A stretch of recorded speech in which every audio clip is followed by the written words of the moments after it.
My name is Megan, and I'm 33 years old. I married Julian 4 years ago, and from the very beginning, his mother Eleanor made it clear that my daughter Zoe didn't belong in the family the way her real grandchildren did.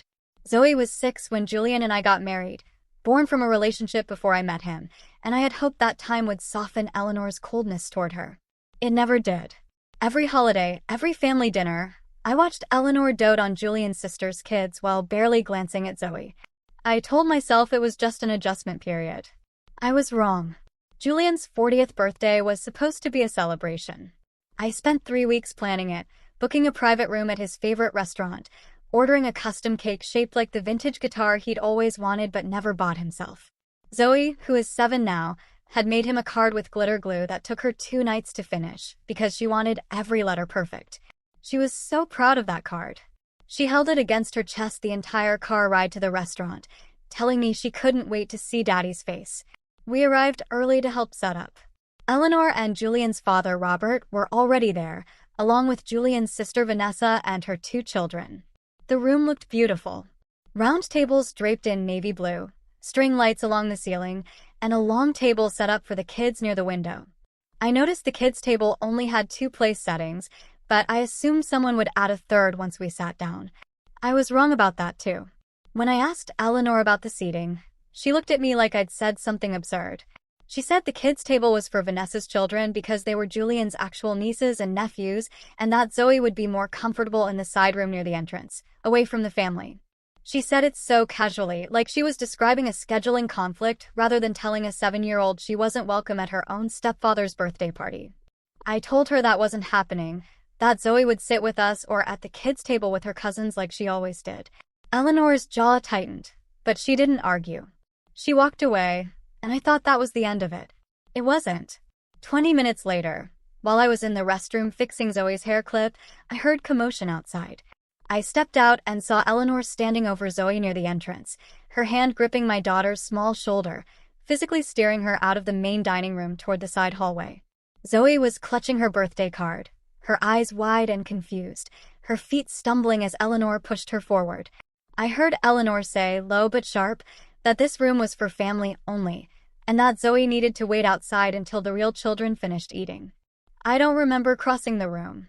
I remember grabbing Zoe and pulling her against me, feeling her small body shaking, and I remember the way the entire restaurant seemed to go quiet around us. Other guests were staring. Vanessa's kids had stopped eating. Robert sat frozen at the head table, saying nothing, doing nothing, the way he always did whenever Eleanor crossed a line. I asked Eleanor what she thought she was doing, and she said, without even a flicker of shame, that Zoe wasn't blood, and that she had every right to decide who sat in her son's celebration. That's when Julian walked in from the parking lot, still in the process of taking off his jacket, and found his mother standing in front of his crying stepdaughter while his wife shook with fury in the middle of the restaurant. I watched his face change. I watched him look at Zoe's tear-streaked cheeks, at the crumpled birthday card still clutched in her fist, at his mother's unapologetic expression, and something in him shifted in a way I had never seen before. He didn't raise his voice. He didn't need to. He walked past his mother without a word, knelt down in front of Zoe, and gently took the card from her hands, smoothing out the creased corner where Eleanor's grip had bent it. Then he stood up, turned to face the entire room, his parents, his sister, every guest who had come to celebrate him, and he said something that made his mother's face go white and his father's fork freeze halfway to his mouth. He said he wanted everyone in that room to hear this clearly, because he was only going to say it once.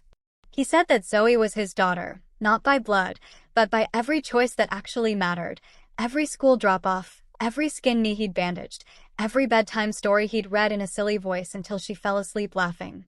He said that a person who thought family was only about DNA didn't understand what family meant at all. He looked directly at his mother and told her that if she couldn't treat Zoe with the same love and respect she gave Vanessa's children, then she wouldn't be welcome at any future family event, birthday or otherwise. The room was completely silent. Eleanor opened her mouth to respond, but Julian raised a hand, not unkindly, but firmly, and said he wasn't finished. He turned to his father next, and his voice cracked slightly, not from anger, but from something deeper, years of disappointment finally surfacing. He asked Robert how many times he had sat back and watched his mother humiliate a child without saying a single word in protest. He said silence was its own kind of cruelty, and that from now on, he expected both of his parents to either accept Zoe fully or step back from their lives entirely. Robert's face flushed red, and for the first time in the 4 years I had known him, he looked like he wanted to disappear into his chair. He mumbled something about not realizing it had gotten this bad, but Julian just shook his head slowly, like he'd heard that excuse too many times before. Vanessa, to her credit, stood up and pulled her own children closer to Zoe, inviting her to sit between them at the kids' table without hesitation. Her youngest, a boy named Theo, scooted over and patted the seat beside him, asking Zoe if she wanted to see the drawing he'd made for Uncle Julian. It was such a small gesture, but I watched Zoe's shoulders relax for the first time since Eleanor had grabbed her, and I felt my own chest loosen slightly. Not everyone in that family had failed her. Just the two people who should have known better. Eleanor, still pale, tried one more time to defend herself, saying she was only trying to keep tradition, that family dinners had always been for blood relatives first. Julian cut her off before she could finish, his voice quiet but absolutely unshakable. He told her that tradition wasn't an excuse for cruelty, and that he refused to raise Zoe in a family that made her feel like a guest in her own life. He said if Eleanor couldn't understand that, then maybe it was time she spent some real time thinking about what mattered more to her, being right, or being present in her grandchildren's lives, all of them without exception. The rest of the dinner was tense, but different. Robert quietly moved to sit near Zoe for a few minutes, asking her about school, about her favorite subject, clumsy but sincere in a way I hadn't seen from him before. Eleanor sat mostly silent, picking at her food, occasionally glancing toward Zoe with an expression I couldn't quite read, somewhere between shame and stubborn pride. She didn't apologize that night. I didn't expect her to.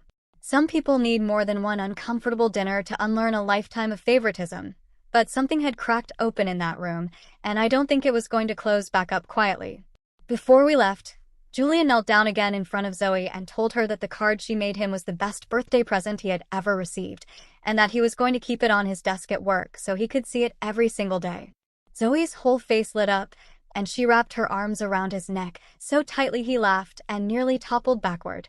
Watching them together, I felt something settle inside me that had been unsettled for 4 years, a quiet certainty that no matter what Eleanor thought about blood and belonging, Julian had already made his choice, and he had made it in front of everyone who needed to hear it.